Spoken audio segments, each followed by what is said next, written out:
Welcome to People Who Perform, the Real Estate Careers Podcast. Each episode will bring you conversations from business leaders and up-and-coming stars in the commercial real estate industry in Canada. Our guests will share their unique career journeys, passions, and advice on what it takes to be successful in this industry. This podcast is brought to you by Highview Partners, connecting people who perform in Canadian real estate. I'm your host, Richard Costello, and today I'm pleased to introduce Martin Moriarty. Martin is a Senior Vice President Investments at Marcus and Millichap and one of Vancouver's top retail brokers specializing in leasing and investment sales. If you pay attention as you walk around the streets of Vancouver, you might just have noticed his name in a shop window or two.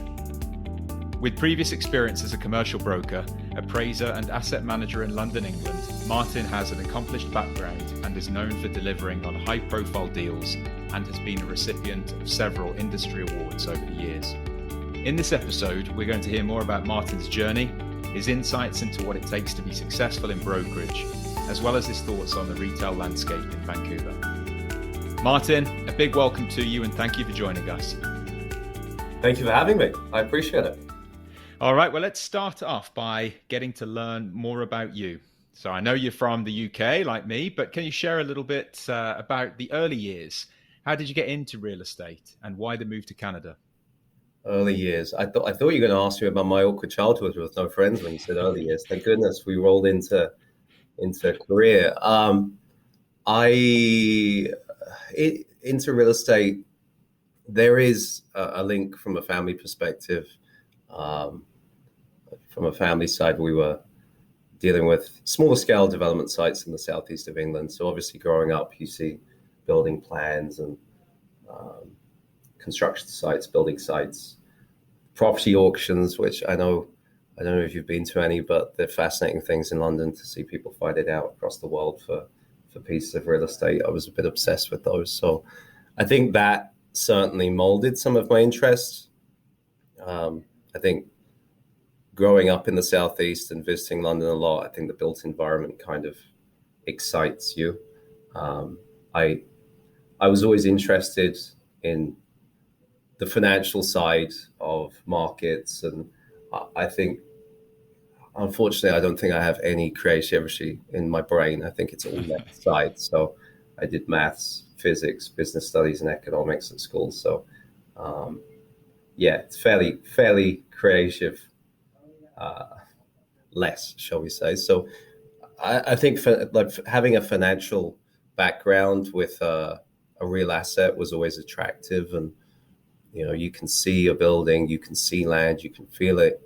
And it quickly led me towards really skewing towards asset management or brokerage. Those were the groupings that I got excited for as a career.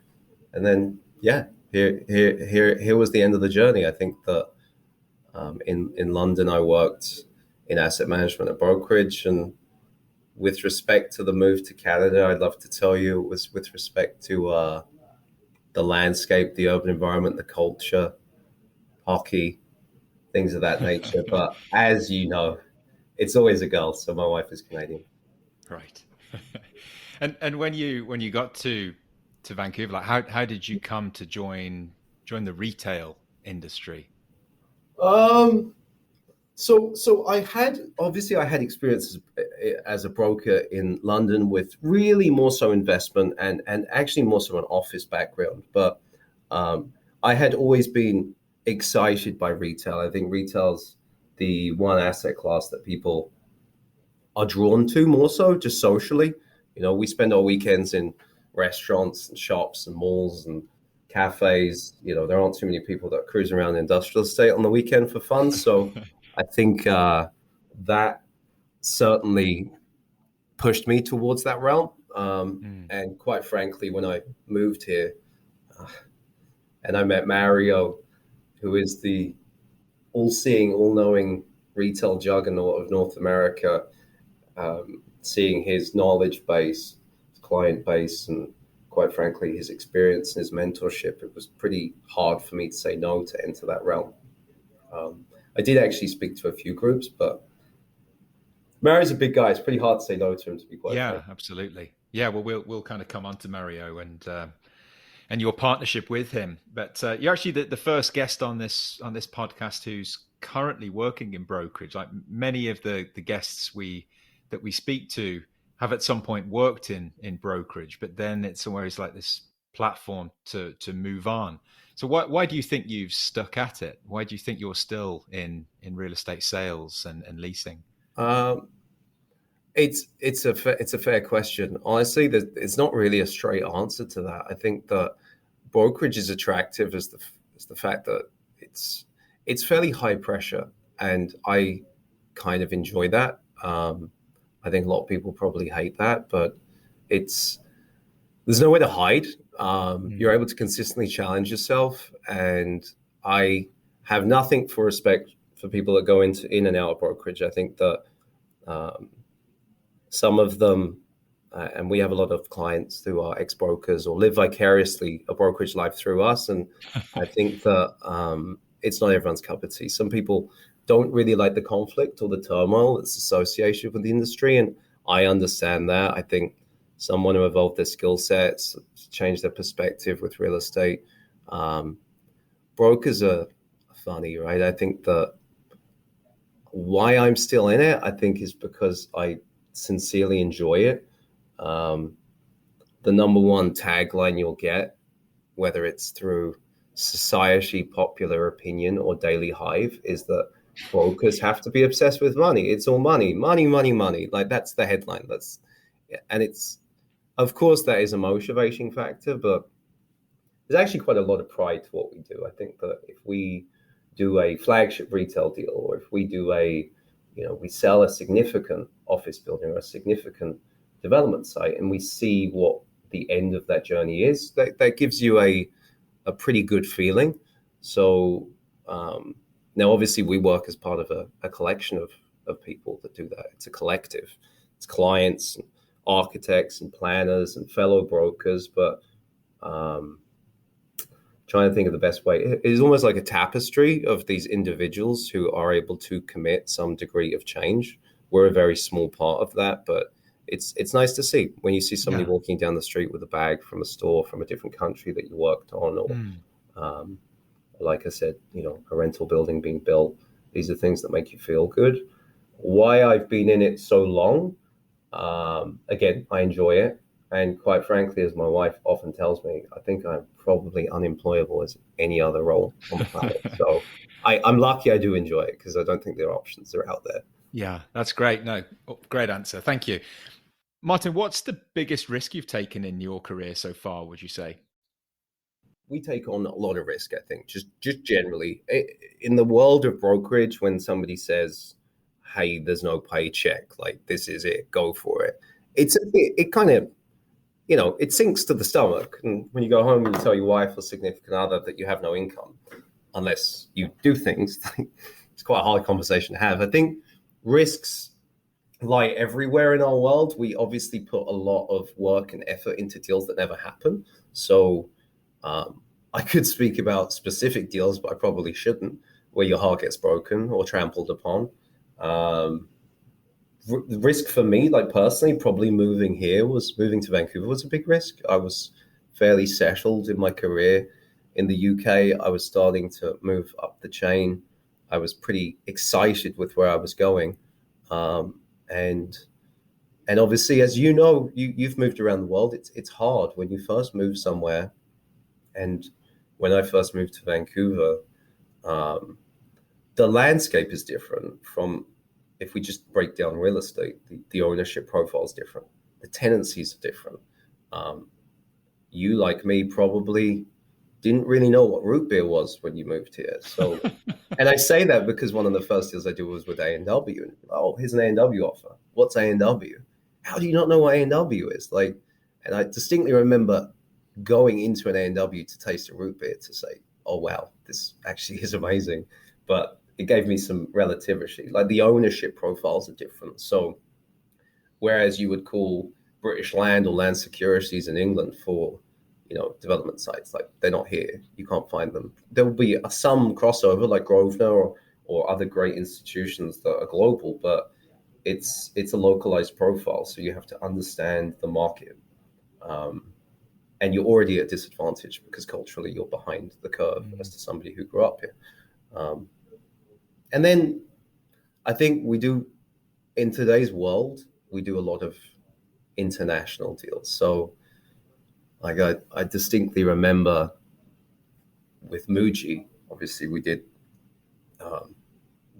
quite a few deals with them, but that was a 5-year process, and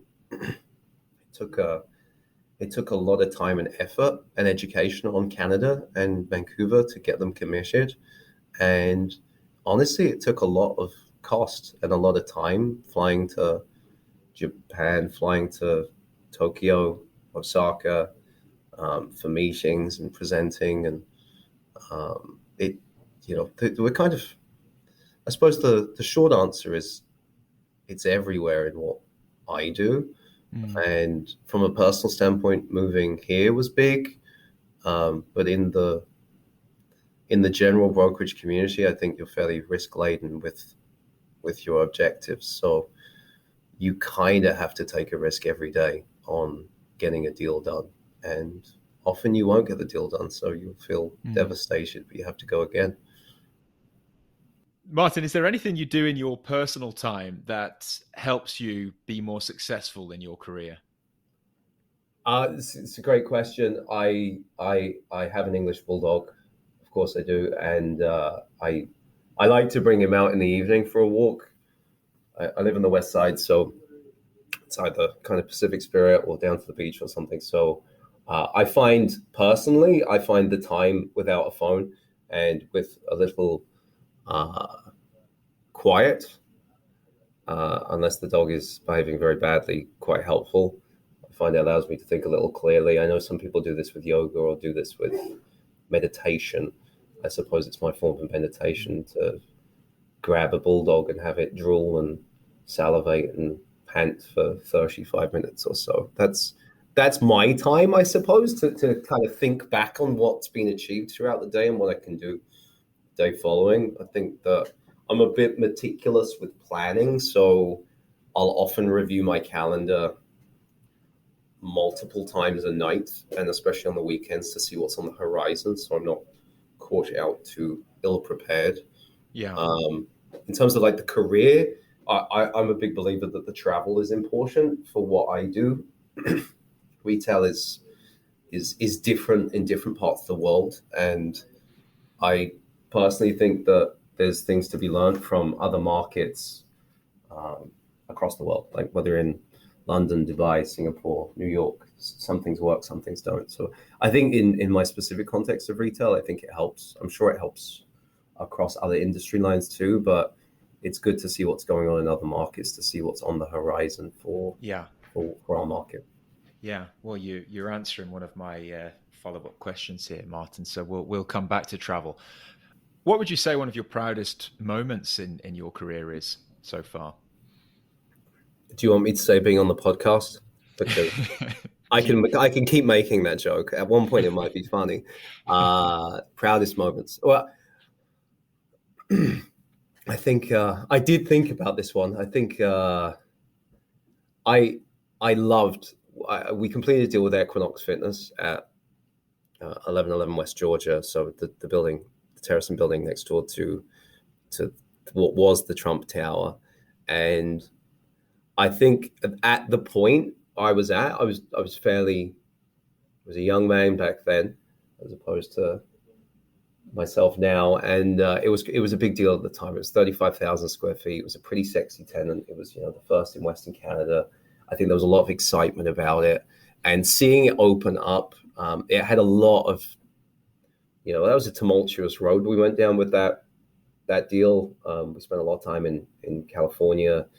In between California, obviously the landlord is based in Malaysia, so there was cultural differences and fair amount of conflict. That was a big deal for me at the time, and I felt very proud to watch people work out all day at the building. Not that I was watching people work out all day. That sounds really odd. I think that was a big moment. I think when we did the Muji flagship on Robson Street, that was pretty big. At the time, it was the biggest outside of Asia. Again, it was kind of the the culmination of many years of work, and we actually had to terminate the existing tenant. So I had to fly down to San Francisco to terminate that tenant in person. So it was a lot of stress, and it was nice to see the end of it. Yeah. To see the lineups around the block. And I was in Tokyo, and they put that up on, in their boardroom, showing the lineup, and they were genuinely amazed. Like, they've opened a lot of Mujis worldwide, and they said, "Wow, this is a big start. This is a big one." So that was pretty proud. But you know what? Like, there's lots of deals. Those are just some. I'm super lucky. We even just Mary and I just worked on the disposition of an asset for the Cohen family and Army and Navy Properties, and it was the Dominion building, which you'll probably know is this spectacular, iconic office building across from Victory Square, which was one of the largest, or was the largest building in the British Empire at one point. You walk in, you feel the history, and to be part of a disposition, on behalf of a family that's held an asset for so long, that's so personal to them, and to sell it to a group, Allied Properties REIT bought it out of Toronto, to, somebody who is going to be a guardian and steward for the architecture and the heritage of the building. That feels good. I know that building's going to be there for a long time and look incredible, and that's a pretty proud moment. But again, I'm lucky. I think there's lots of deals we work on. That's not to discredit. Every deal we do, we're proud of. Just those are ones that kind of came to mind. Yeah. And it's interesting that the question was about your proudest moments, and you go straight to proudest deals. So that speaks to the job, right? But there's a story behind all of these deals, and it's sort of there's a lot that goes into it, clearly. Well, I want to sort of turn to Marcus and Millichap, because this group's exploded onto the scene in the last couple of years in Vancouver. So maybe some people are unfamiliar.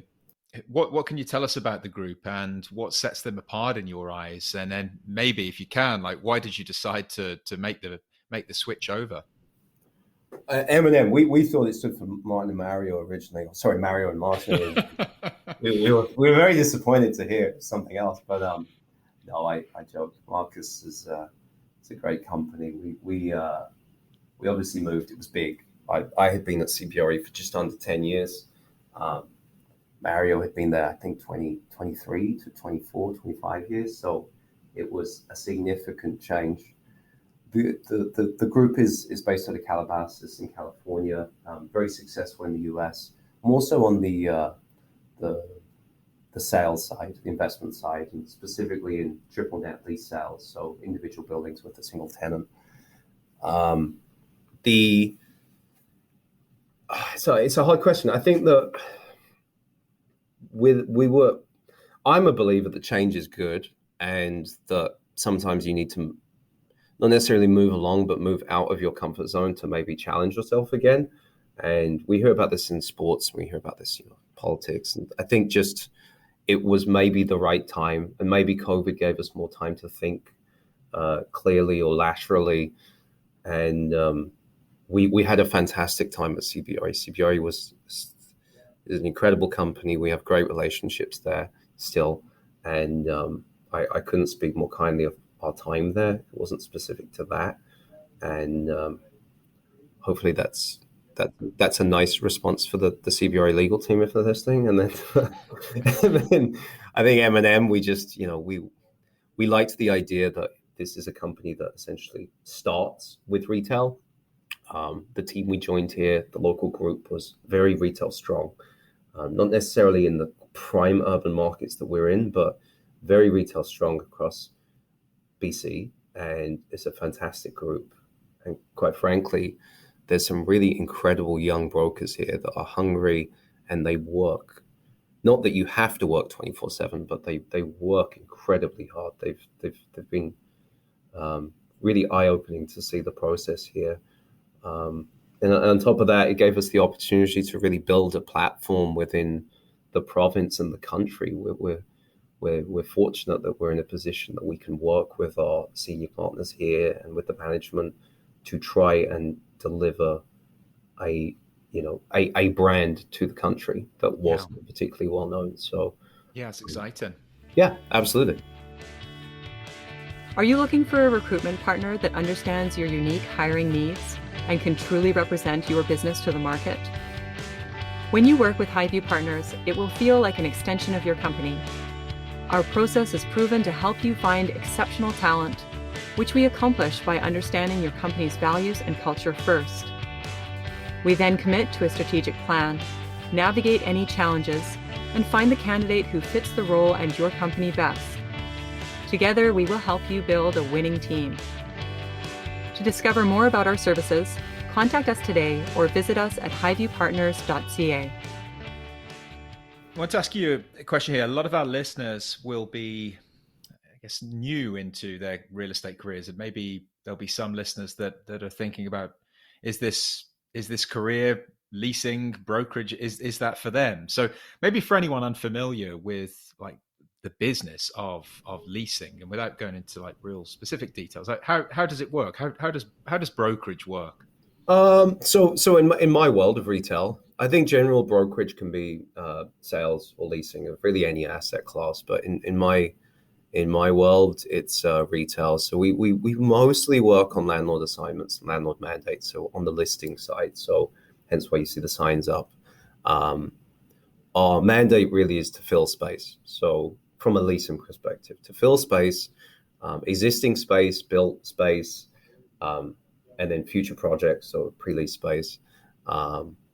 With what we try to do is not hang up a sign, wait for calls, and do deals, because quite frankly, my son, who's 2.5, could probably do that.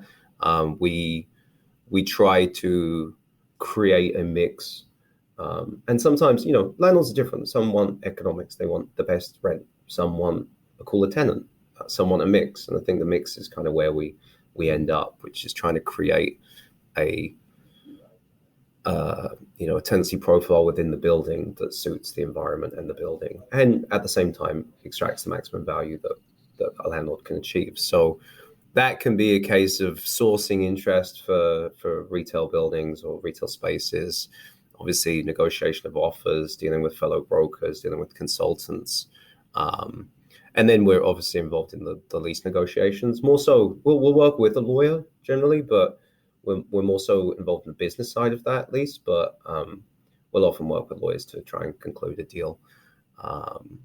That's like a pure transaction on a lease basis. On a deeper level, like when we start dealing with big projects, significant projects, like we're going to be working on obviously Benthall Centre and the repositioning there, the 800 block of Granville. We have an incredible client called Bonus Properties, which is re-envisaging the street with this juggernaut of an office building with retail and culture. And there we work with the clients to try and create space that is appropriate and that works for groups that we want to attract. So we'll kind of be involved in the pre-leasing section, being working on floor plans, understanding floor plans, and trying to work with clients to achieve the vision to what they want to execute. That's the leasing side. Obviously sales is a big part of our business too, so the investment market. So we'll often sell buildings on behalf of our clients. Retail's funny because retail's obviously straight retail buildings, and then retail is obviously attributed to land because it's in urban markets. So often they're mixed use development sites. So we will work with clients on the sale of those assets, and obviously our intimate knowledge of the leasing fundamentals of those markets helps, because we're able to say, okay, the rent is this right now, but what do we project it to be, and then try and sell it based upon projections of what market is as opposed to the existing. So the investment market has been very strong in Vancouver for the past, probably forever, but specifically in the past 12 to 18 months, I think interest rates have been low, and there's been a lot of cash on the sidelines. So we've had incredible success with the sales side, but that is kind of it in a nutshell. The broker will oversee, those transactions. Yeah, that's great. Thank you. So I enjoy following you on LinkedIn. I see a lot of posts coming out about like new announcements, new deals. So this could mean like a new retail store or a restaurant opening up.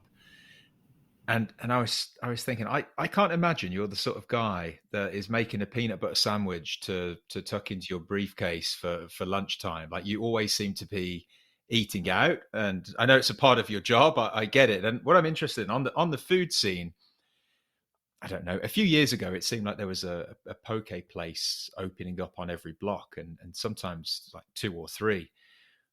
What are the main food trends you're seeing at the moment, and which restaurants are you getting excited about? Well, firstly, thank you for the LinkedIn comment. I'm glad that you're watching. I'd Mm. like to see you like more of my articles rather than just view them, but that's okay. Peanut butter sandwiches, no, I hate them. I think they're disgusting. So either way, I probably shouldn't eat out as much as I do because it makes my life a little more challenging. But I think from a restaurant perspective, we're in a really interesting. I mean, restaurants are always interesting, but right now, in light of what's gone on in the world for the past 18 months, 20 months, um, it's wild. Yeah, the pokey thing is interesting. Pokey's still going. Like, we're still doing pokey deals. We just completed one. As a piece of advice, I've been told by many pokey companies not to take the flavored fish because I think it's a trick. Anyway, we won't talk about that. But I think it's hard to say. It's really hard to generalize restaurants just because it depends where you are, what you are. Like, obviously, Mott 32 is reopening at West Georgia Street, so that speaks to the speaks testament to the confidence in the high end dining. Right, that's not a cheap restaurant, and it's an outstanding restaurant. But it went through COVID. It's coming back. In the same aspect, we see groups like Jollibee, who we've been transacting deals for in the quick service sector, that has been flying and continues to fly and will continue to do deals across North America. Trends in dining are hard just because it moves so fast. I think that the only ones I can really think of are there tends to be a lot more mixing of cuisines nowadays. So you see a lot more, restaurants that are Peruvian, Japanese, or Chinese, Italian. There's a lot more of that worldwide. I see. I think grocerants, which is a grocer and restaurant combination, are obviously a big thing, and Italy was the master of that. But there's many more now. We don't have true versions of that in Vancouver, but I'm sure we will soon. And I think the other things, food halls. Food halls are big. Food halls are interesting. People love them. There's a lot of choice. I think that continues to grow worldwide. But honestly speaking, I don't know, because it's just so bizarre what works and what doesn't. I was in San Francisco not too long ago, and they had a toast bar, which was essentially what you think it is. You pick a slice of bread. Now, granted, it was a fairly tech-driven part of San Francisco, so you can imagine, but it was, you pick a piece of bread, you pick your topping, like peanut butter, which I hate, and you watch a gentleman with a beard slowly drop the piece of toast into the toaster. You hand over $12, and you watch the piece of toast come out. So I would never have thought that would have worked. Honestly, I would have done it. It's the one thing I can make. And it was packed. It was absolutely packed. So you get a coffee for $6 US. You get a toast slice for $12 US. You walk out with $20. I mean, anyway, don't steal that concept because I'm trying to patent it in the canon right now. But it's it's fascinating. It's hard to say. Restaurants, Okay. They're difficult. No, that's fair. That's fair. All right. Well, over recent years, with the growth of online shopping, and this has obviously been exacerbated by the pandemic, we have seen the demise of some established retailers, and a lot of questions being asked about the future of in-person retail. But yet you're super busy doing deals, so it can't be all bad. So perhaps tell us how things are changing, and what are the successful brands doing to get people through their doors? Yeah, that was fair. I totally agree. I constantly read headlines that the world is heading for disaster with retail. honestly, the pandemic was bizarre because we were never busier. We completed an unbelievable amount of virtual deals with incredible tenants across the globe. And I think from a theme standpoint,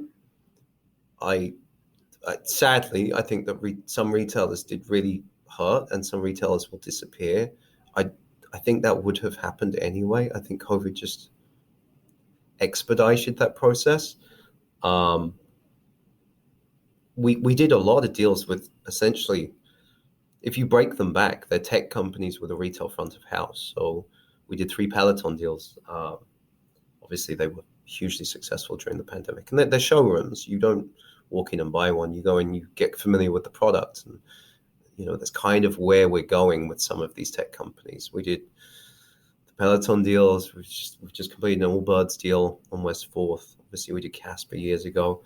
Majori, which is a jewelry company, which is opening up on West 4th, very popular with the millennial shopper. And again, all driven off Instagram mostly. I think that the continuation of digitization of retail is a popular theme worldwide. We saw a lot of that into Vancouver. From what makes retail work, in my opinion, and what's changing is store design.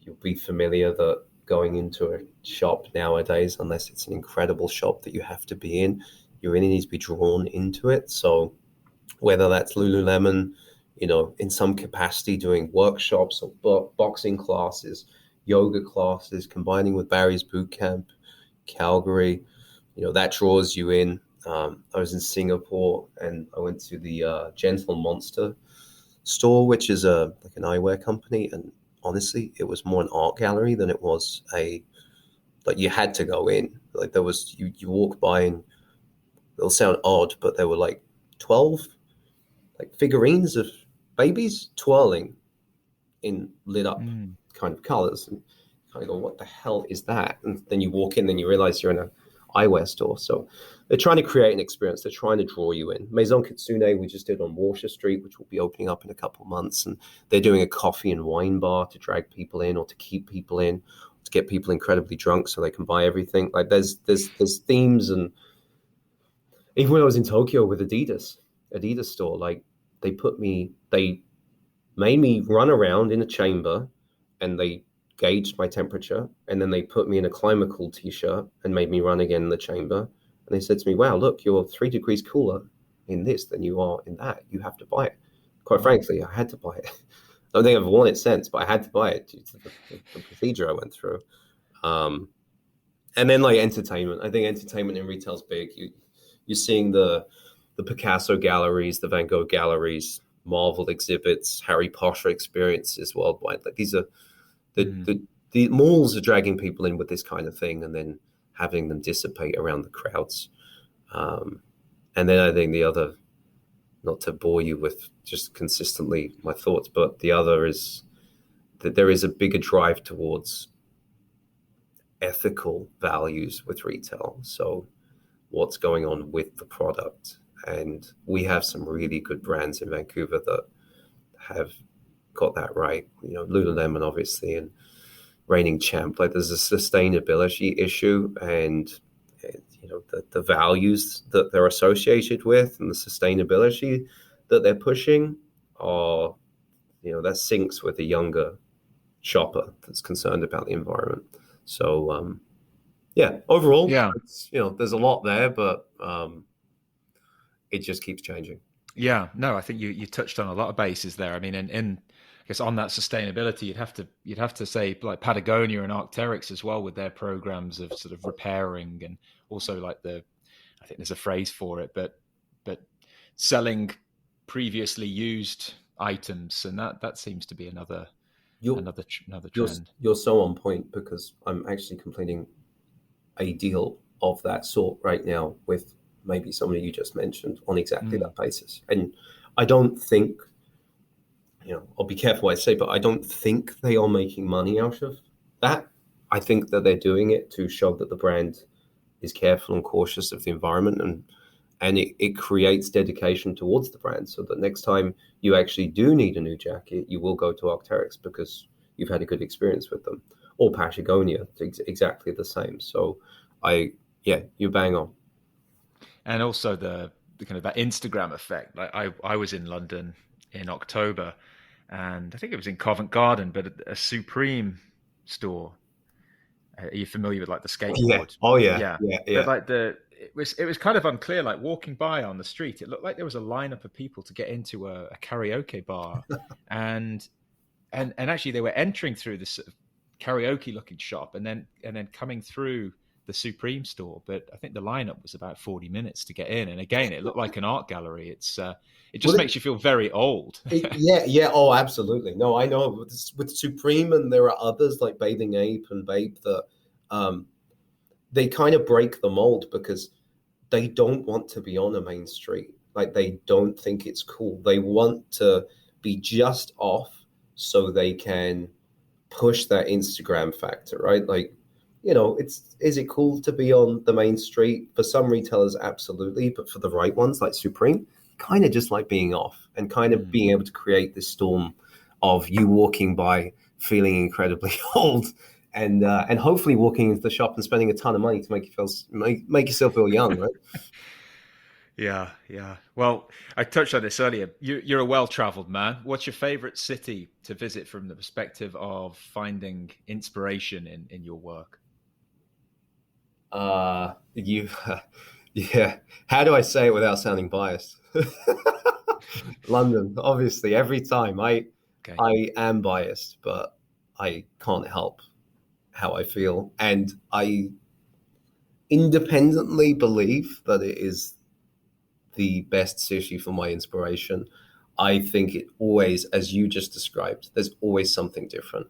I think that it always pushes the boundaries, retail, dining, entertainment, culture. I think that the global mix there also just curates better ideas and concepts. It's a dexterous, different way of thinking. So I love many other cities. Like Hong Kong, Singapore, Dubai, New York. These are all great cities, but I think it just sits a bit different in London. I think that there's a lot of new ideas that everybody comes up with new ideas. I just feel that London comes up with more than most. And maybe I know where to look for them. Maybe that's what it is. But, I love flying in, seeing all the new stuff, watching Spurs lose, as you know about that, and then flying straight back out. Martin, what excites you about Vancouver as a city from a retail perspective? Like, what do you see the future looking like here? I think it's just, I think it's young. I think, respectfully, I think it's small. I think there's just so much room for growth, right? I think there's explosion of pockets. Like you take something like Alberni Street and, I give Mario and his clients great credit. I was very young in my brokerage world back then, and to watch places like Alberni explode from 7-Eleven, Tony and Guy, and replaced with Prada, De Beers, Saint Laurent, Montclair. Like the what I'm trying to say, I suppose, is that the ability to move forward and explode is big here. Same with West Fourth. West Fourth recently, we've done Majori, Allbirds, Peloton. There's a few others that I probably can't mention, but like there's more coming, and people are excited by it. I think that socially and economically, Vancouver did incredibly well during the pandemic. I think people watched that globally and when this is a place we should be investing in or a place we should be opening stores. And we heard that from a lot of people. So I think what excites me is obviously it's beautiful. And I feel like it's about to break through. And again, I say that with a degree of respect because it is an incredible city right now. I just think that there's a lot more room for growth. You look at things like Oak Ridge, it's going to be unbelievable. Like the renderings you see, the project, the presentation center, like the fact that is going to come in the next 5 years, it will be amazing and it will benefit, I think, everyone in Vancouver. Projects like the Bonnis one downtown, 800 block of Granville, projects like Hudson Pacific and Bentel Center. Like, there's such a reimagination that can happen. Right. And I suppose that happens in most cities. It's just, I feel like we're at a precipice now where a lot of this is coming, and it's coming soon. And it's exciting to be part of that. We're really thrilled to be part of that process. So that's a great answer. Well, if someone's listening to this recording and is contemplating a career in real estate brokerage, like, what are some of the truths that you'd wish you knew before starting out on your journey? You got a bleep button? You want to name the names of clients? The truth, it's hard.